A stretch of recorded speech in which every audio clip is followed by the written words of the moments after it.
Alright, welcome to another episode of Audio Scrawl. This is Brandon. And I'm Kang. And we just got back from Anime Expo 2016. What did you think about it? It was fantastic. It was fantastic. Still had fun. Yeah. It's a new experience every single year.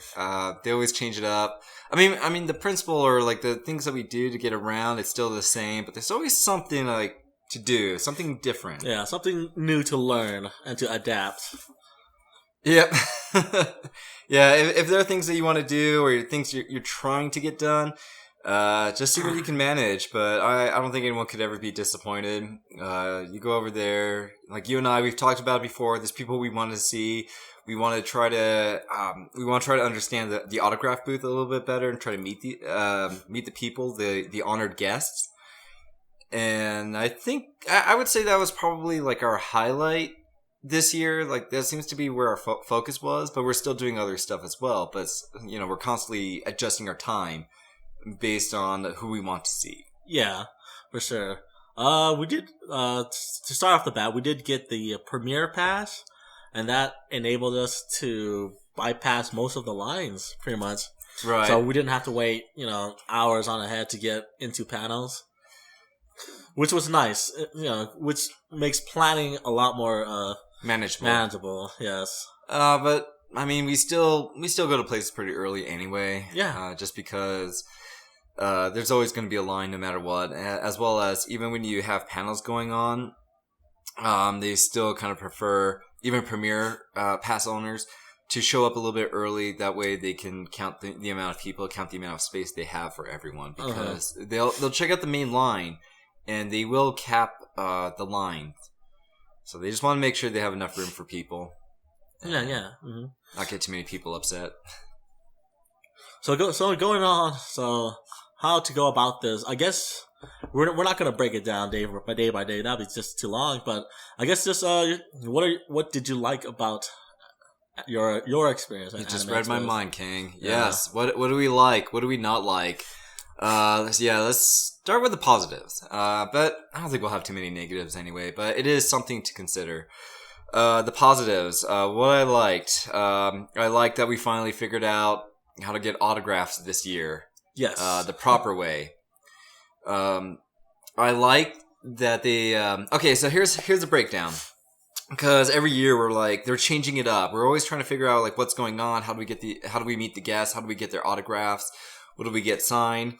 And it's a challenge because they change it every year. And they'll have information and stuff on their website. But sometimes there's issues, like it doesn't exactly tell you where to go, and wherever you're supposed to wait at, it's not located on the map. Mm-hmm. It's always important to talk to the Red Vest event staffs.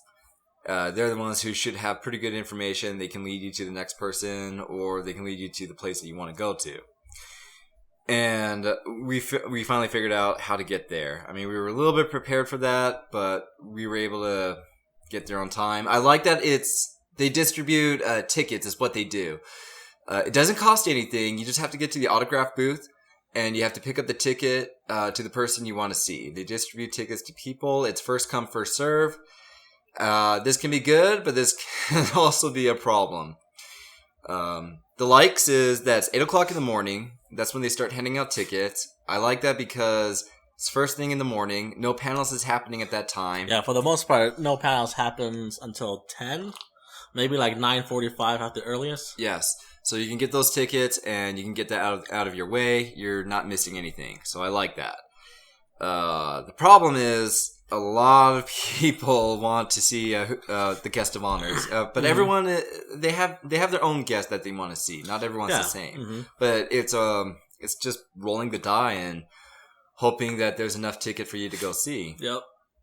One of my positives is They've really nailed down I guess they didn't really nail down, but they got it, most of the kinks out with the lining system, with the line system, how they set up lines, where all the lines are. I mean, if you've never been to an Anime Expo, it's pretty confusing, because you don't know where to go. Like, all these lines are now outside. Unless you're a Premiere member, most of these lines are outside, and they've taped it. They've color taped it. So like, okay, so this color tape will lead to this panel, and that color tape will lead to another one. And they've handled it well for the most part that I've seen. Right. Mm-hmm. Yeah, we weren't outside to see that, but the past couple of years, especially when I've been outside waiting in line, they're doing pretty good. They've gotten much better at that. To be fair though, to the Red Vest staffs, for the most part, they've been really good. Actually, they've gotten answers for me, and I think maybe one day, just the one day. I think it was Monday. At the Red Staff, it was kind of a little bit iffy about where's the line to go into the exhibit hall because they were kind of changing it up. Sometimes we're waiting inside, sometimes we're waiting outside. So it's just trying to figure things out. Like, hey, this is where we're at. You're not just taking us to a random line that we're gonna. That's not gonna take us anywhere and miss out, right? Yeah. What's another thing that you liked? Well, actually, I mean. Yeah, I like it. I like the exhibit hall, and I like the new Kentia hall. The reason why is because there's a lot more vendors this year. It feels like this year's event has expanded a lot more. They might be seeing the signs that the convention is growing, we're getting more attendees, more space needs to be utilized. I mean, LA Convention Center feels like it has so many secret compartments to utilize. And so, basically, the Artist Alley is no longer in the exhibit hall. It's in the Kentia hall, along with the autograph section. Yeah, so it used to be in the main hall. All the vendors, which should be at the front of the exhibit hall, while then towards the very end of the exhibit hall will be Artist Alley. Yes. But now, instead of that, the entire exhibit hall is now just vendors, and they've moved Artist Alley into a different location altogether. It's right next to it, but it's a different, entirely big room. Yeah, because you have to kind of decide like where you want to be, and you're kind of keeping track of the time quite often. I mean, everyone's there for different reasons. You have people who they're not worried about panels, they're not worried about autograph sessions. Sometimes like they just free flow it, they just do whatever, and that's cool. You and I, however, going there every year, we're kind of being a little bit more time managing. Yeah. We're constantly checking our time, seeing what's going on. And when we're in the back of the exhibit hall, it can be kind of frustrating when you want to make the time to go to Artist Alley. Well, we have to go through the crowd, we have to go through the exit of exhibit hall, and then we have to walk downstairs and get to Kentia hall. So it can take quite a bit of time. But otherwise, I don't find that terrible. Like it's not that bad of a thing. Yeah. But yeah, I like that there were a lot more vendors. I was concerned for the Artist Alley, being in a new area. Are they going to lose the amount of people going through there? No, not really. Artist Alley still has the same problem that it has every year. It gets crowded. Yeah, it gets way crowded. You walk through the aisles and it just gets cramped up. And it can't be helped. I mean, how can you set up a good flow system? Yeah, unless other than just widening the aisles, Yeah, I wish they would do that, but alas, they can't. I think they could have actually. Yeah, they probably could have. Because there's one end. There's one end of the Artist Alley that I felt like there was a good amount of space between that end of the aisle and to the closed off section. And I think they could have expanded a little bit more, create more room, because sometimes it gets a little... just a couple inches. Yeah. Yeah, it gets pretty crowded. Yeah. Another thing that I liked was they come every year. It's the food trucks. There's a lot of food trucks that come. Holy cow. I like more variety. I don't care too much about eating at the cafeteria at the convention center. I feel like they're too expensive.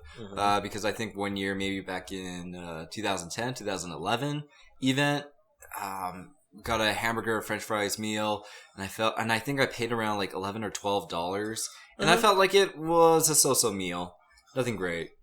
But I was hungry, desperate, so sure, why not? And you have this lot that's across the street.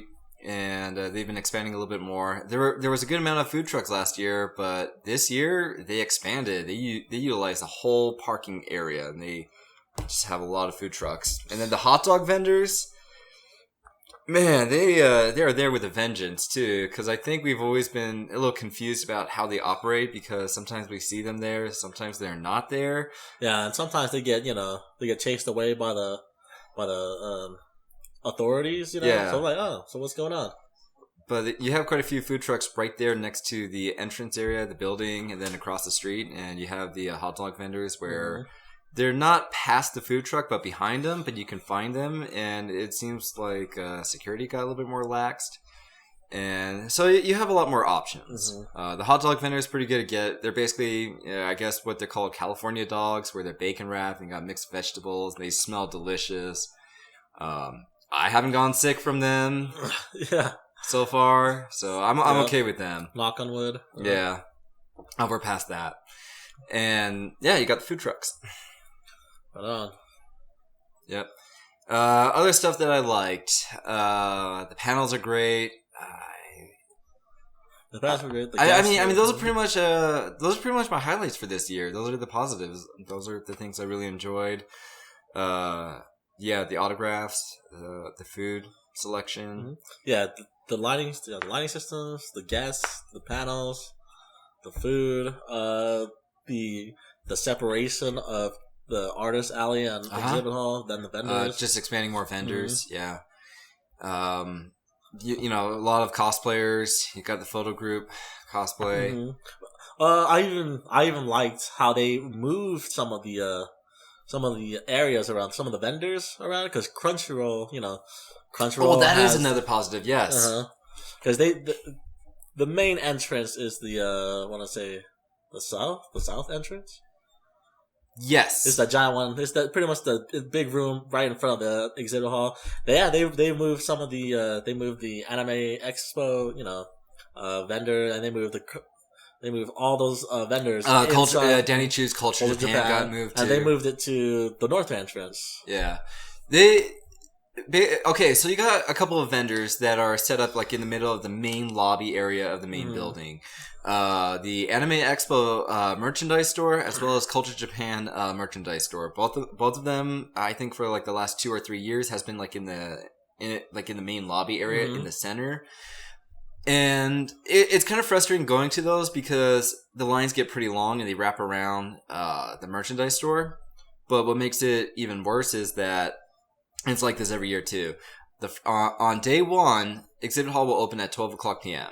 The closer it gets to 12 o'clock, let's say maybe 10:30, 11 o'clock in the morning, the main lobby gets filled with people and it just gets horribly crowded. I mean, It is frustratingly bad. Like, it's just heavy with the crowd.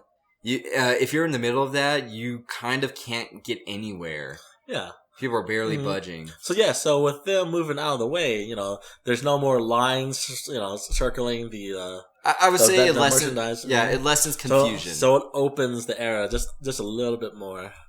So it's nice. Yeah. So here's how they're set up. So the Anime Expo merchandise store, although I forgot to look into that, but I wasn't worried about it. It's actually very close to the entrance area. Pretty much like southern eastern side of the building, pretty close to the entrance. So I like where that's at. And the Culture Japan vendor, as well as the Crunchyroll show or live shows, live streams, they have it up in the eastern building, or like the northeast building, the north entrance. Yeah, and they have it over there, kind of close to the entrance. And I think that's actually a pretty good area to put them in. It felt a lot more balanced. Yeah. Yeah. All right, so I guess with that said, moving on to what we disliked or what we didn't like as much, right, or just something we're just nitpicking about. Yeah, we'll see how bad it gets. Yeah, I don't have too much of it, but you've seen what happened to me. I have a little bit of issue with the I would say the staff security, or the bag check, or the badge check. The bag check. It's a little confusing what's going on here, and I don't know if it's necessary to have so much badge checks. Yes, Brad, it is necessary. It is necessary, but Well, because of the events of what happened at Orlando, yes, they're going, full. They're tightening up just a little bit, much more. So I'm like, okay, I understand. My issue is that it's not balanced very well. Mm-hmm. There's something wrong. Okay, so I think the first thing to start things off is that we like to go to this one particular entrance, the northeastern building. Mm-hmm. That's pretty lax to get in there. It's not as crazy as the main entrance, but I think they have pretty good flow. They do pretty good. As long as you're waiting in line, try to get your badge facing them and get your bags opened up. And I always open my bag up, just kind of like, here you go, bam, done, get through, set your things down, and then just put it back on you if you have the time. You have plenty of time. Just try to get in quickly. And there's been a couple of times when you're getting your pictures taken, you kind of move your badge somewhere else, and because you don't want it in the way of your cosplay when you're getting your pictures taken. So sometimes I kind of forget about it. And one baggage checking guy, they don't usually check the badge. This year they are checking the badge at the door when you're getting your bags checked, and that's fine. But I didn't care too much about like this one guy's attitude. Like he's just kind of harassing me about that. Hey, man's like, doing his job. He's not playing around, but he just seems so angry, and it's like, I mean, I know you're doing your thing, but we're still like customers coming to this event, and we want to have a good time, and we like to be treated pleasantly. Like, I understand your guys' point of view of what's going on. Yeah, I like that you guys are trying to keep the place safe. Because in the previous year, there's been times when that one year, what was it, maybe 2012, 2011, that someone left a box in the bathroom. It had a message on there. No, it didn't have the message. I don't remember. Sure there was a box. I think it was box. just a box, but there was just a box there. People were concerned about, like, hey, someone left a box here. I don't know. They called it in. They evacuated people out of the building to check it out just to make sure. Turned out it was nothing, a hoax, or just maybe like a cosplay accident. Yeah, someone like just left it there. behind. Yeah, someone just forgot it. So that it sucks to be evacuated out of there. It just kind of ruins your plan or ruins what you're trying to do in the day. But still, we had a good time. That's fine. Yeah. So I do appreciate that they're trying to minimize events like that or situations like that. So it runs very smoothly, but I mean, come on, change your attitude a bit. And let's understand, because I believe there's two staff. There's the event staff, which they just hire the people at the convention center to work there with them. Yeah. And then there's the Anime Expo staff, and those are the people you want to ask for questions about events that are happening. Like, so where's this panel going to happen? Where's this line? That's when you ask the red vest people. Yeah. But the red T-shirt, which it says event staff, they're just there to work. There we go. Yeah. So you go in there. There was another time too, and it was the same guy. I had my badge out, and I thought like I flipped it to where it's facing forward. I go up there, and he goes like, "Let me see your badge." Actually, when he talked low, so I thought he said, "Where's your press?" I'm like, "My what? Your press? My badge?" And I looked down, and I found that the main badge image is like it's backwards. So I felt like, okay, I'm getting harassed here because it's not facing forward. Here, let me switch it, put it forward, and there we go. I'm in. I just didn't like being. Well, I don't like to be pressed like that. Yeah. Personally. And then you still got like other event staff in the building who are still checking badges too. So when you're going up to escalators or you're going into the exhibit hall, they're still checking your badges. Yeah, as they should. Yeah. But when you have... Should we mention that there is kind of like weird loopholes in the... No, and that's one of the reasons why. It's because there are weird loopholes. Like, okay, so now that you've gotten in, they have to make sure that you are an attendee, an actual attendee, so you can go to the events. Instead of just, hey, once you're in, you're good to go. Because if these loopholes gets figured out, like, so who's gonna buy a badge? If you just go in, regardless.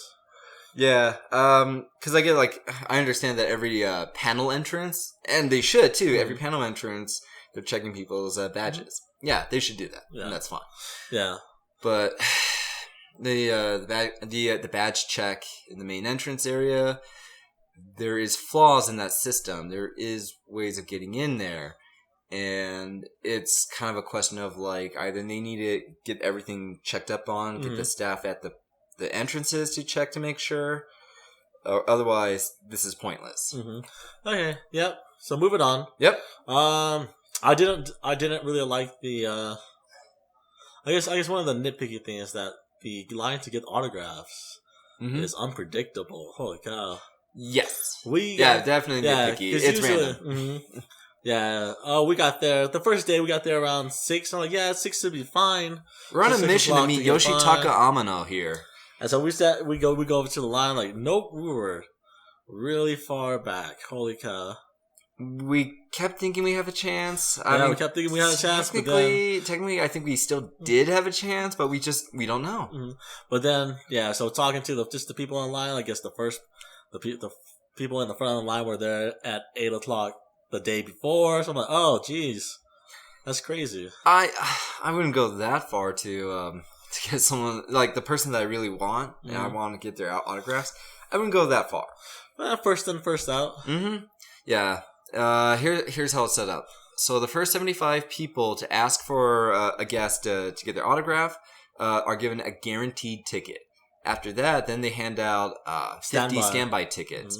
And standby is depending on how fast the guest can get through the autographs. Yeah. The standbys are basically like they'll get to you, but if they run out of time and the people who are waiting in line, that's it. They don't get anything. They have to go away. Yeah. And so the first day I was like, okay, that was a very long line. We didn't go for Amano because we weren't sure about the standby line just yet, so we went for Igarashi, so that's fine. And then the second time we went to Sound Line, we're like, okay, we're gonna get there a little bit earlier, maybe 5 in the morning. We got there at 5 in the morning, and the line was still pretty long. We got a lot closer than we did on day one. Yeah, but we still got to Amano and its standby. But we took a chance that we overheard from people in front of us that Amano's pretty fast about going through autograph standby lines. Yeah, autograph's not pretty fast, but Amano finishes all the people in line. That's his stance. Yeah, he doesn't do anything. He doesn't draw any images, but he just okay, I'm gonna finish the rest of the people in line before he heads out. So that was nice of him. Yeah. Okay. Any other nitpicky things? No, nothing about the autograph booth and nitpicky complaints. I know I have some. It's like pressure. But it's been pretty good. It's been pretty balanced. I mean, the only complaint here it's more like there's too many things going on at the same time. It's too big. But that's not really a complaint. That happens every year, and it just can't be helped. Yeah, and I guess that's a good thing. No, it's a fantastic thing. You want to have things to do, but it's just you can't do everything. Yeah. The autograph lines. I mean, there's something about this year. It felt like we were getting involved with a lot of autograph sessions too. Felt like we were doing a lot more of that than previous years, or maybe just as much. But it just seems like that just happens to work out in our plans, and that's where adapting comes in. Where we went to the Star Ocean panel, thought hey, what should we do? We should go to a panel because day 2 is kind of like the panel day. Day 2. Yeah, there was nothing happening in the morning. At the time that caught our interest, aside from the Star Ocean. So I'm like, all right, let's go. Okay, maybe I do have another nitpicky thing to add on, because it does have something to do with the Star Ocean. Okay. But I'll get to that. So we go to check out the Star Ocean panel, and they have the creators, developers there, and Akiman, where I didn't look and investigate too much of. Then we found out that this man is the artist, character designer of the Street Fighter series, and he worked on the new Star Ocean game. And so we're there, we're checking out the panel, the voice actors are there too, and I thought it was a really good panel. I like hearing what's going on, the development of the game, what the voice actors did and stuff. And then they announced to everyone that, alright, we're going to have an autograph session later on. We're like, huh? We'll go up to them, we'll ask and see where it's at, what time it starts, and they give us the information.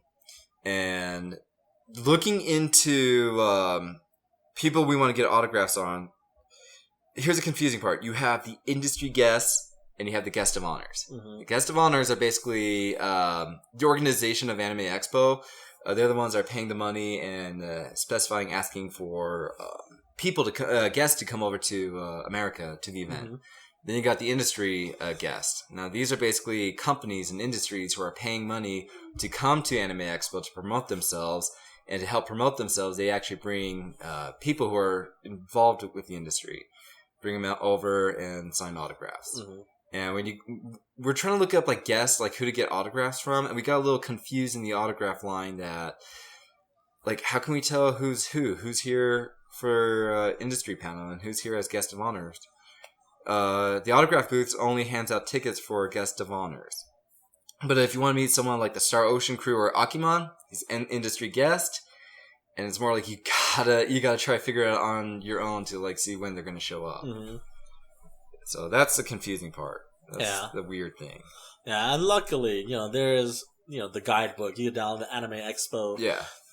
Guidebook app on your phone. That'll give you all the information that you need. Like, okay, so this person's signing at this time. So, yeah, and that worked out. We went to the Star Ocean. They were kind of talking about, like, the people from Star Ocean are talking about, man, we didn't get a lot of people the previous day because not a lot of people knew we were here. Yeah, not a lot of people, yeah.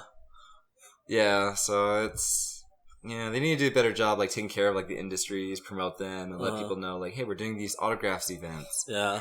But is that, that's not really Anime Expo's fault, as aside from more Square Enix's fault, That too, yeah, you could be right. I mean, Square Enix, it does show on the Anime Expo website that Square Enix is a sponsor of the event. So they should have done more. Yeah, because I definitely knew Amino, Igarashi, were all coming, like, the things to Anime Expo, mm-hmm. and then just promoting stuff. Even NIS, I knew NIS was coming because they were on their website. They were like, "Oh yeah, we're gonna come, go buy a Red Moon T-shirt."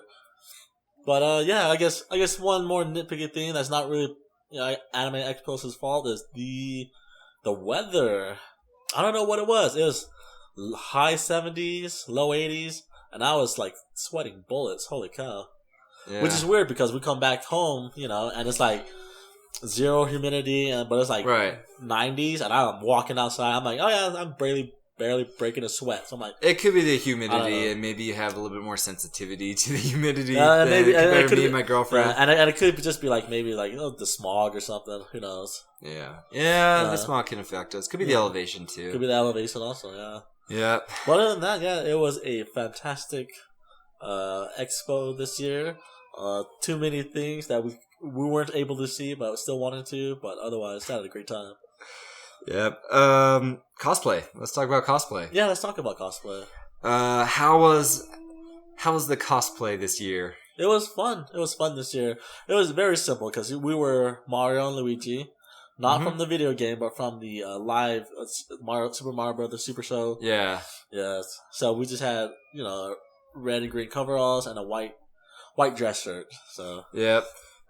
People were catching on too because some of them were like questioning, going like, "Are you from the movie?" But they knew like it's not from the movie. Yeah. But they were looking at our clothing and stuff like that. They knew like something about it has that realism, but not quite the movie. And then some people were asking movie or show, and we were like, the show, and they're like, "Oh, right on." Yeah. So people were pretty close, and I like that. I like that they can recognize our outfit and have an idea. I think that cosplay, the Mario and Luigi, we got the most. I feel like I got the most picture taken of. Yeah. A lot of people approached us, wanting our pictures. Oh, funny story though.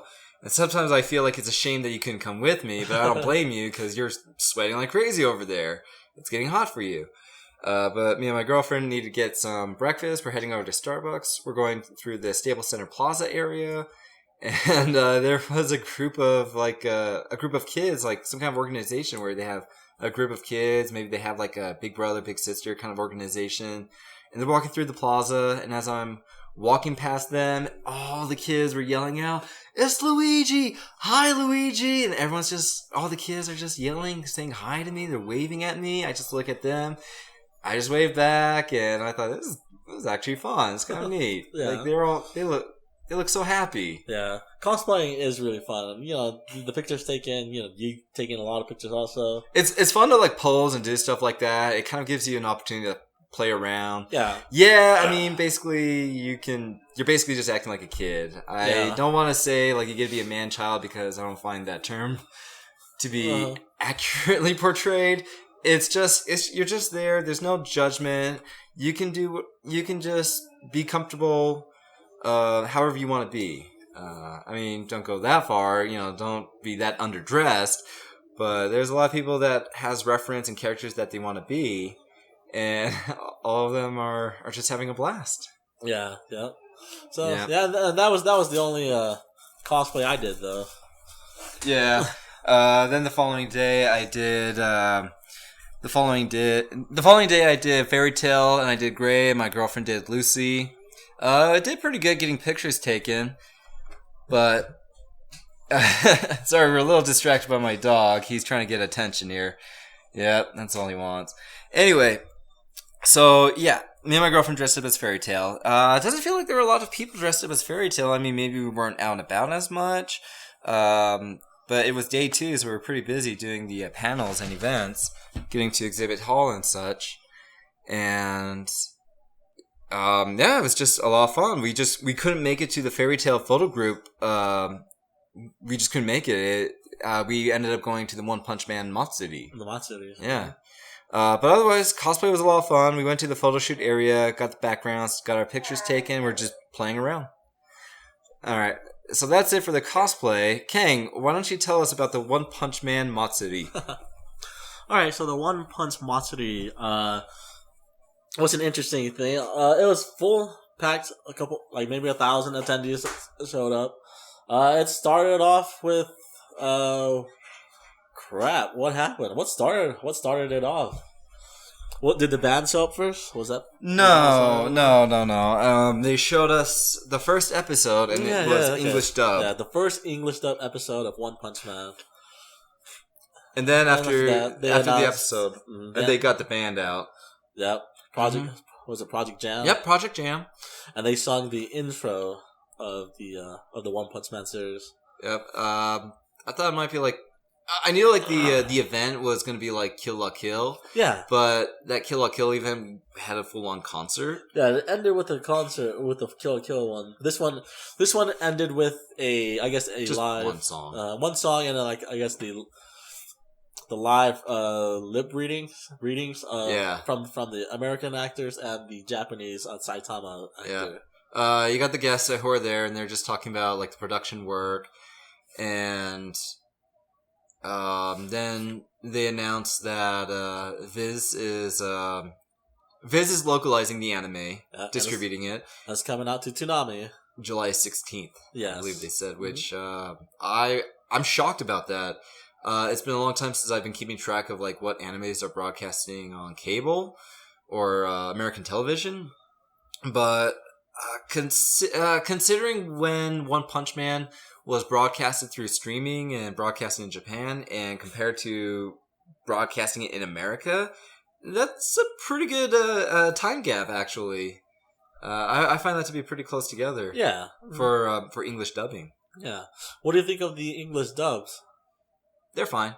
They're fine. I think they're fine. I think Saitama, Sonic Wind, and Speed of Sonic, yeah, and what's his name, Moomin Rider. I think they are okay. The only one I felt off was Genos. His voice is too low.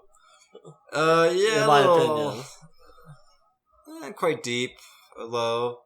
So it depends, but then again, you got the who is he? The animation director or the anime director? He seems to like Genos' English voice the most, or at least he expressed that the voice was sexy. I know, like maybe not to us, but to him, he seems to really like that. Yeah. But I think I like the Moomin Rider a lot. That one stood out to me, or maybe I just like the voice actor. He looked like he was getting really into the panel. As well as the voice of Speed of Sonic. Yeah. Like he had energy. I liked it. Yep. Not too bad. What did you think of the event?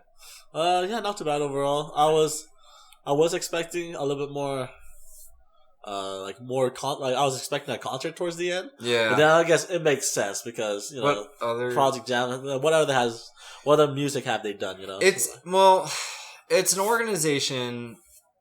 Like Jam is what is it, an acronym for Japanese anime music. So I can't say how involved they are with the soundtrack because, as far as I know, it sounds like they just come in and if there's some kind of a series that they really like, I think they just get into it and make original music for that anime. And then not to mention there was the actual live music festival. 4-hour music festival that happened the day after. There were so many concerts. It's amazing. I'm hearing nothing but good things about those. Even the opening ceremony could have been a concert. There were so many performances there. Oh yeah, the opening ceremony. Yeah. Oh, that's another one. Let's talk about the opening ceremony. Okay, we can talk about it. Oh, this is more like I don't want to consider that as a negative, but it was kind of a negative for Anime Expo, and it's a shame though too because I think we've gone to an opening ceremony before and they had like a little bit of issues, but then it was fine. But we went to this a year's opening ceremony because we don't go to these often. I thought this is gonna be grand. I think they got like a lot of people there. It's music. 25th year. Yeah. I thought, like, let's celebrate it. Let's check out this opening ceremony. Oh, it wasn't handled very well. I don't know what went wrong for them. I think maybe they were just waiting for guests to show up. And I guess they weren't on time. Well, I guess that's one of the negatives of Anime Expo in general. None of the panels starts on time. Yeah, it was delayed, horribly delayed, and they were. Maybe like the first 45 minutes, they're trying to stall as best they can. Danny Chu's up there, and this what was the other lady or the other host MC? I wasn't sure, but I felt really bad for Danny Chu because I think he always does a pretty good job when he comes up and presents Anime Expo. Whenever he's hosting a panel and stuff, he does pretty good. But unfortunately, the things he was doing are not scripted. And he's just trying his best. He'll do a couple of jokes, but the jokes just flew over people's heads, and it's like, oh, that sucks. Because I like Danny Chu. I respect him. I respect what he's done for the organization. I respect what he does for his company. And oh man, it sucks. But yeah, I mean that was fine. I guess it turned out to be something we didn't have to go to, but it was in the evening, so yeah, why not? Yeah, and it was fun. I mean, I did enjoy all the musical performances. Like, okay, right on. Yes. Oh man. What was her name? Leah. Yeah. She did music for like Keys anime. Okay. Or like for Angel Beats. I love the opening song of Angel Beats, and so she performed a couple of songs. I was really into it. There are some J-pop idols who perform and they have certain voices. Yeah. I don't know what it is. I don't allow like music or songs to kind of like get to me too much. Like I'll hear it like through, I'll watch an anime, see the opening, hear it. That's awesome. I'll download it, listen to it at my own time. Wonderful. Okay. But when there's a live concert going on, I actually see them and I hear their voices. I get kind of into it, maybe slightly emotional. Like I can just feel it. So yeah, she's one of those. Energy. She's one of those voice actors, not voice actors. One of those idols that I'm like, man, she's good. She's way good. Yeah. All the songs she's saying, top notch. Yes. I might go hunting for CDs or MP3s. Yeah. I want to try to support them, but they're so expensive to import CDs and. But the only way I can get my hands on the music at affordable prices is, download. Yeah. So, we'll see. What are other highlights of Anime Expo? Cosplayers. There's a lot of good cosplay. Still are. Yeah, still are. Still taking a lot of pictures.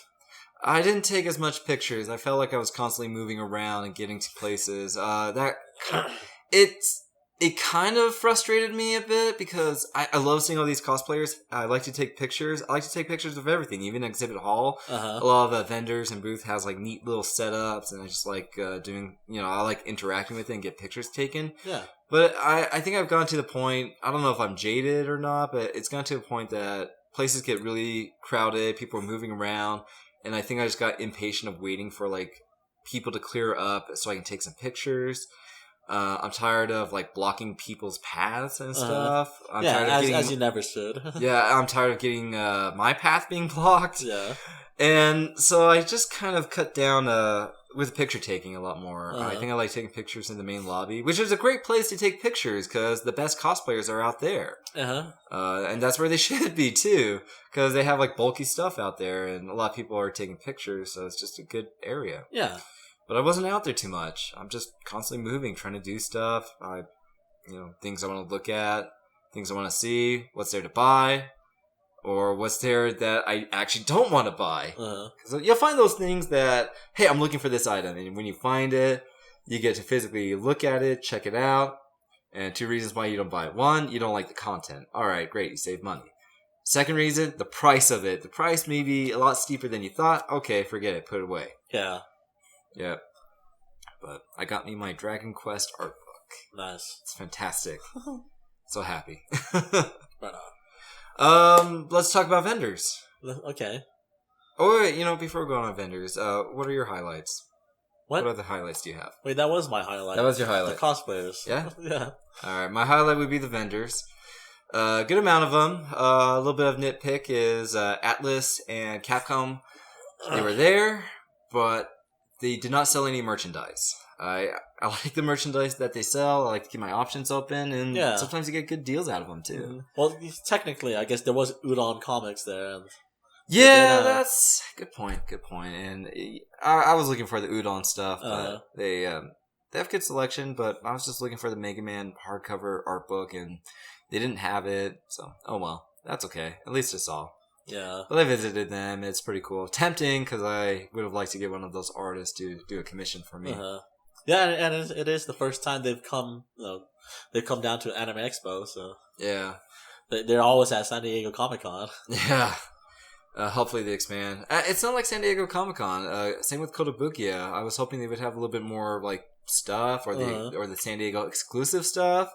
Even if it's not for this year, can you bring, like, previous year's San Diego exclusives? I mean, that would have been cool. I definitely would have, like, slapped down $100 towards their way, but they didn't have anything I was hoping they would have. Yeah. So a little disappointed. A damn shame. Yeah. And, unfortunately, Capcom also, because, I mean, their presentation was fantastic. This giant Monster Hunter blimp was there. But it was just a demo station to promote Monster Hunter Generation. A little bit more promotion on Phoenix Wright or Ace Attorney. New game coming out, as well as an anime series out right now. So they definitely have reasons to be there. But it would have been nice if they had their stuff to sell. They need the money. Yeah, I feel like they need the money. They should have done something like that. Yeah, I'm sure they would have sold a lot. Yeah. That's good. Maybe that's where the other vendors come in, because I'm certain they have agreements to the companies when they sell, like, you see this one vendor and they have a Mega Man statue that this company designed and made. I'm certain Capcom still gets something out of it. Yeah, of course they do. Yeah. So tempting. Access having all those games right there, and they're all discounted. Yeah, all of them. Yep. It was like it was surprising, because usually every past year we've gone, it's usually just standard retail price, unless it's like an older game, and then of course it's at a discounted price. But this year they're like, hey, here's Amazon's price and here's our price, like beating it by a fair margin. Yeah. So I was like, okay, I'll pick that up. So I picked up Guilty Gear Revelator. Yep. For a pretty reasonable price. However, it was only cash only, and that was disappointing. Like, wait, you're freaking Axis. You're a giant gaming corporation. I could have sworn like they've charged us like through cards in the past before, but then sometimes I do carry cash on me and I just use the cash. Yeah. But yeah, I mean, it's Access. They sell a lot of stuff over there too. Yeah. They do sell out. And so, what reason do they have, like, not to have a card reader? Yeah. But it was cash only. I lent you 20, Yeah. so you can pay for it, which is fine. You got me back. I had like a little ball and chain moment there where, and it wasn't something I didn't fully disagree with either, because I was pretty close to getting the Guilty Gear game. That was pretty good at price, $40. And, I had that, I was like thinking about buying it. My girlfriend tells me, another fighting game? Why don't you get something different, get something fun that we can play with. And I don't disagree with her because I can't keep up with all the fighting games as well. You've seen my skill levels with like games like Persona and BlazBlue. I own those games. I haven't been playing them, and I'm not too great at those games either. It just comes down to like which fighting games do I have time that I want to dedicate myself to. And you know what? I just have to pass on Guilty Gear, and I was okay with that. The True Dilemma, that's the name of the game, right? True Dilemma. Sure. Damn, I can't remember the name of it. The Zero Escape game, the new one. I was pretty close to buying it, but I kind of felt like there's no reason for me to because it was fully priced at $40. And that's a brand new game, and that I understand, but I just kind of felt like, nah, I can just wait until I'll just get it from Amazon. I don't have to do it right then and there. But the Viz, holy cow, Viz, that's a vendor I want to highlight. They got some neat stuff over there, too. I kind of felt, good job on them. I applaud them. But only because I'm drawn to the One Punch Man merchandise. Not enough. They should have put out more. They should have, really push on One Punch Man. I mean, they're releasing it for crying out loud. Yeah. But I gotta, they had like original posters of One Punch Man. $10. It's donation. So I like stuff like that when they do things. It got 2 books from them. One was an Amino art book. So I was happy to get that. And got the pre-release of One Punch Man Volume 7.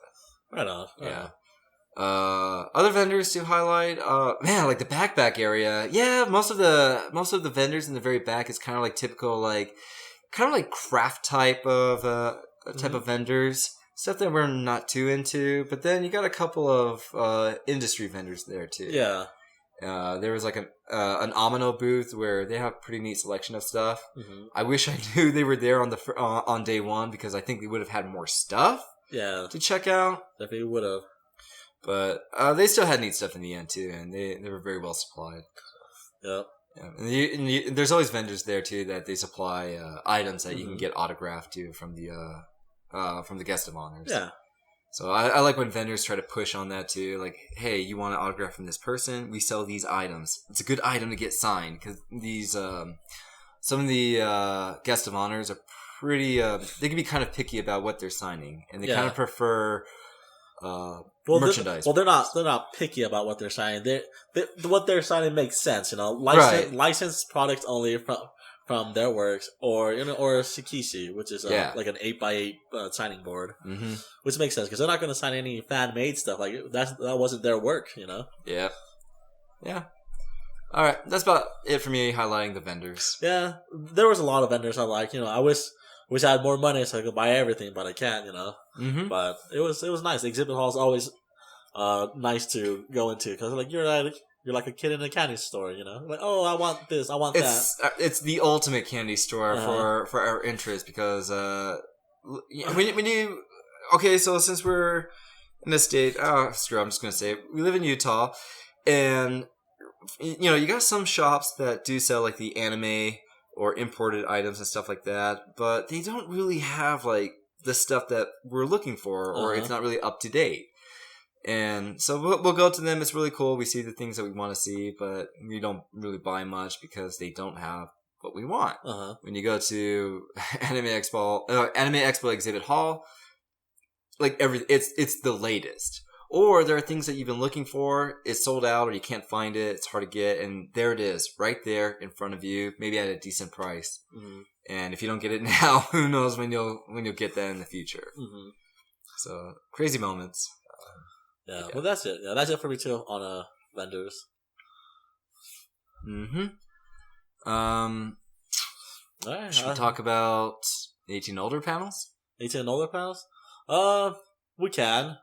So anime, I guess with any anime conventions or conventions in general. I suppose where you go for later towards the evening. There's going to be, you know, like 18 and older panels, and not I guess not necessarily exclusively only like adult materials, but just more mature content. Yeah, because like sometimes you'll have like speakers, and the speakers just they can say whatever they want to say. Like they have a little bit more freedom. Yeah. These are the kind of panels we go to because there's nothing else to go to at night, you know. Right. But they're the ones that are a little bit more entertaining and people really like to go to. But that's true. That's probably why they always get capped. I mean, they get capped like an hour, maybe hour and a half before the event starts because people want to go to them. Yeah. And they're random. We don't know what they're going to talk about. We don't know what's going on with these. Yeah. But everyone's always like excited to see what's going to happen, and everyone's just it's like a public commentary. Yeah. Like everyone's just there having a good laugh. You see stuff, you see bizarre things too, and you have one or two people like shouting out like some kind of a comment or a statement, and it just makes everyone laugh, and everyone's just like that's what it's supposed to be. Like everyone's just having a good time. Not so much heavy on judgment. You're just there to be entertained. Yeah. Exactly. So they do really good. They seem to be expanding on it. You got some companies that are into like selling products that are like for 18 and older. Showing stuff off. What's trending in Japan, as well as in America, and they just seem to be getting bigger and bigger. And you got these companies that are just attracted to the amount of people who are into that. So I think there are two companies. They seem to be doing a lot more panels, and that would be Fakku, Fakku. Nothing bad. It just happens to be a coincidence that almost sounds like a bad word. And then you have Project H. Mm-hmm. Those two companies, they're doing like a lot of panels this year. Yeah, they're definitely getting bigger, that's for sure. Yeah, I mean, as long as they keep capping out on their panels, I mean, they're going to keep doing more stuff. Mm-hmm. But otherwise, that's about it. I think that's about it. I mean, it's been a blast. I think when we waited in line, we've just been talking to people next to us, and we've been meeting some really good and interesting people. Yeah. Very fun people to talk to. Fun panels. I mean, everything about it was pretty interesting. Everything went well. So, all right. I guess before to close things off, you're as usual already got your Premiere Pass. I got my Premiere Pass already for next year. And as always, I freaking kill myself over this, but it is what it is. I pass on getting the Premiere Pass. I could buy it. For now, it, but I'm just waiting for Black Friday to see how much I save up. But we're learning. Every now and then. Next year, if you don't get a Premiere Pass, you just plan ahead. Mm-hmm. Just plan ahead. You can still get by with a normal pass. I look around and I feel like everything is handled like very well. Yeah, everything is structured. Even if I was a normal pass, I still would do okay. Yeah. Because as a premiere, day one, I like to go to the exhibit hall and be the first person to go in. But if I had a normal pass, don't wait. Yeah, don't wait. My philosophy is don't be in the crowd and don't wait. You either need to wait in line outside, which the people who would know would go do, and that's not too bad. You just have to wait under the sun. But you don't want to be in a heavy crowded area waiting to get in there. It's just too clustered. So if you end up not waiting in line outside to kind of be the first to be let into the exhibit hall, go to a panel. Just wait an hour after it opens. Yeah. Things will calm down. Things are still going to be there. All the vendors are still going to be there. They're not going to... hey, it happens. Just go in there, have a good time. Just don't stress. Yeah. Don't stress. As for panels, just plan ahead. Maybe like an hour. Mm-hmm. It has to be that way. I mean, we still showed up. We're premieres, but we still showed up maybe sometimes 15 minutes early. Sometimes we just showed up 45 minutes before it starts. Because you know what? You never know. We just do that. Yep. And that about wraps it up for us. So hope you guys enjoyed our stories. If you guys who are listening have ever gone to an anime conventions and you have stories to share, what you like, what you don't like, please feel free to share. Yeah, and I hope to see you next year. Yeah. Take care.